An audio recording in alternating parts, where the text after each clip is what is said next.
Now, you mentioned independence when we need to get independence. Independents right now are abandoning the Democrat Party.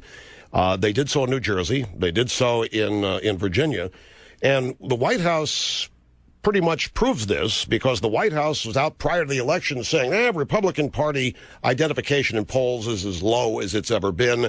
Therefore, for Republicans to win these races, there had to be independents moving in their direction. Now, I know you're not in politics now, but you have political experience. I'm not in politics. I've never gone out and gotten votes. I've always been curious about the professional politicians' insistence that we go out and get independents.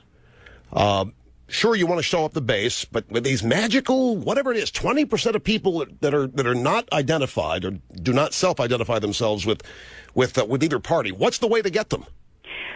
I think just naturally independents are going to gravitate towards that Republican agenda and Republican platform because the planks in our platform are the strongest to build a healthy America. We're all about cutting taxes and shrinking government and respecting the inherent rights of the individual and strengthening families and respecting life and equality. You have to shake your head and say, who wouldn't embrace that? Who wouldn't want to come on over? They don't have to, though, necessarily be registered within the Republican Party in order to hook up with us and join up with that agenda, standing on those planks. In Alaska, about 70% of Alaskans are independent. So that's my base. That's where I am from, and that's been my training grounds, is just implementing common sense conservative solutions. Independents appreciate that. You're going to see more and more of that attraction to the GOP by these independents as the days go on. If the GOP articulates what you just articulated. So I've always believed the way to get Reagan got them by just being who he was, articulating conservatism. But conservatism is nothing different than the founding principles of the country. Therefore, the key to getting independence is Republicans who can articulate those beliefs. You know, another key to this, too, is to not hesitate duking it out within the party. This is what I appreciate about the Republican Party. We have contested, aggressive, competitive primaries. We're not like this herd mentality, like a bunch of sheep with the fighting instincts of sheep, as Horowitz would say, like some in the Democrat Party, where, heaven forbid, you take a stand and you oppose somebody within your own party because it's the right thing to do. I appreciate that in the Republican Party. Some on the other side say that they're observing what goes on in the GOP and say that's infighting and they can't get along and there's no consensus there. No, this is healthy debate, good competition. It makes candidates work harder. It makes for a better product, if you will, at the end of the day. I appreciate that about our party. We are talking to Governor Sarah Palin. We take a brief prosperity timeout. We'll be back and continue with Governor Palin right after this. And we're back our remaining moments with former Alaska Governor Sarah Palin starting her book tour today. Let's talk about your book tour, your career in general, Governor Palin. Who are you trying to reach and for what purpose with the book and your book tour? What's your goal here? Well, I'm not trying to reach the liberal elites in this country, and it's a good thing I'm not trying to because I'm not succeeding there. Just everyday, hardworking Americans who want government back on their side, and I want to help them have their voice be heard, and the book is all about that. And the book is about my record and my accomplishments as a mayor and as a governor that kind of lay the foundation for Americans to see where it was that I was and how I got to where I am. And it was just a lot of hard work, and it was a lot of very common sense measures that I undertook politically and practically speaking. And the book is about that, and hopefully people will read it and enjoy it and learn something from it. What's our biggest energy challenge as a country? Do you believe at all or some or a lot in the modern-day go green movement of solar and wind and all of these nefarious things that really don't produce anything yet?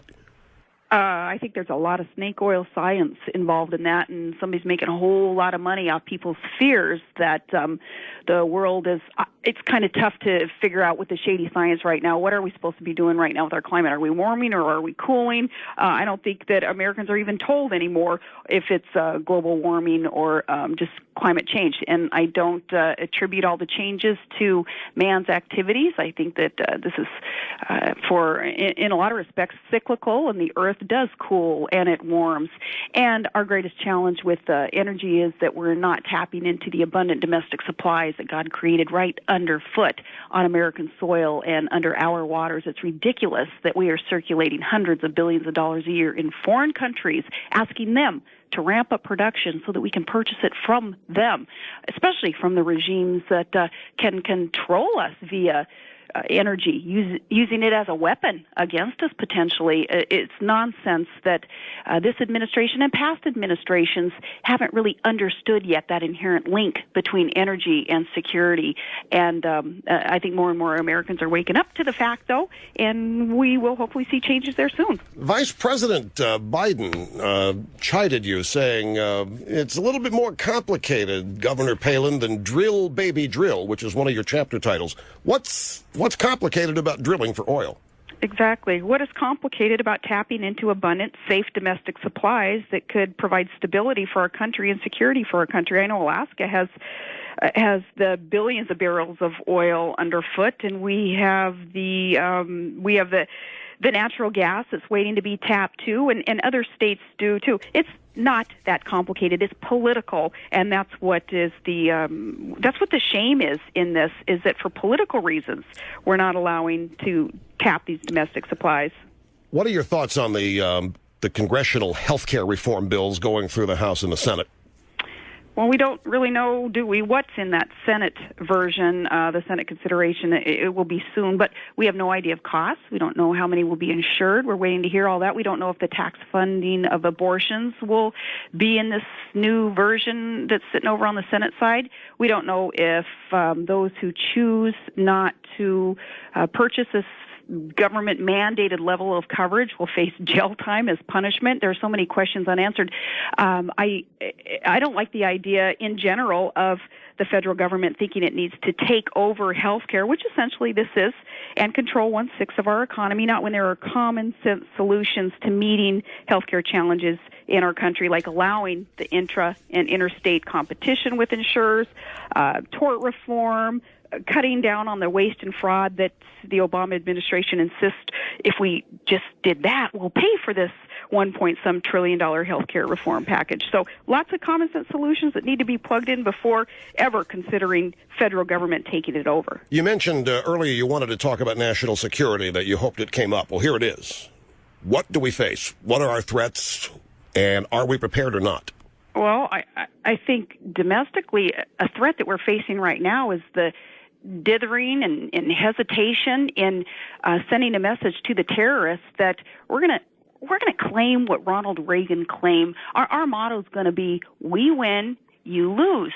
The way that we do that is allow McChrystal to have the reinforcements that he's asking for in Afghanistan. That sends that message to the terrorists over there that, no, we're going to end this thing with our victory. We need to start facing Iran with tougher and tougher sanctions that need to be considered. We need to work with our allies with the Iranian issues like Britain and France, and not allow access to favorable international monetary deals. That's a great threat that I think would kind of shake up Ahmadinejad and get him to listen. We need to look at halting Iran's imports of refined petroleum products. They're quite reliant on imported gasoline, and we need to use that hammer to wake up the leadership there too. Those are two big challenges that we have right now, domestically and in naming those two countries, Afghanistan and Iran. Two big challenges there too. 30 seconds, immigration. Can you do it in 30 seconds before we have to go? I can't do it in 30 seconds, but just know that, let me put it simply. Illegal immigrants are called illegal for a reason. We need to crack down on this. We need to listen to the border states where the governors there have some solutions, and we need to get serious about that. Governor Palin, thanks very much. It's been a pleasure. It's been fun. Thanks for last week as well. And good luck on what I know is going to be a life-changing book and book tour. Hey, thank you. Keep up the good work, Thank and all the best to all your listeners.